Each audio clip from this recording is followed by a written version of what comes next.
Hind news Urdu के नाजरीन को मेरा आदाब। कोलकाता पीएम मोदी के दौरे के दौरान सरापा एहतजाज। वजीर आज़म नरेंद्र मोदी आज कोलकाता के अपने 2 रोज़ा दौरे के लिए पहुंचे, लेकिन उनकी आमद से कबल ही पूरा कोलकाता, जिसे सिटी ऑफ जॉय भी कहा जाता है, वो सरापा एहतजाज बना देखा गया, जिसमें सबसे बड़ी तादाद तलबा व तलिबात की, जिन्होंने शहर के मुख्तलिफ हिस्सों में होल्डिंग्स और बैनर लिए एनआरसी और कैब को काला कानून करार देकर जहां मोदी गो बैक के नारे लगाते देखे गए, वहीं स्लोगन लगाकर इस मुहिम में डटे रहने का आदा भी जाहिर किया है। पागल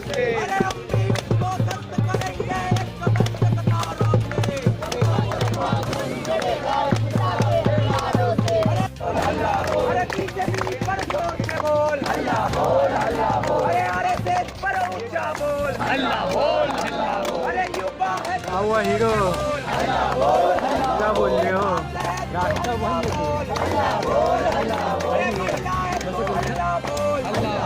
लेंगे गाड़ी उसमें का मारुति है, न्यूज़ में चला देंगे।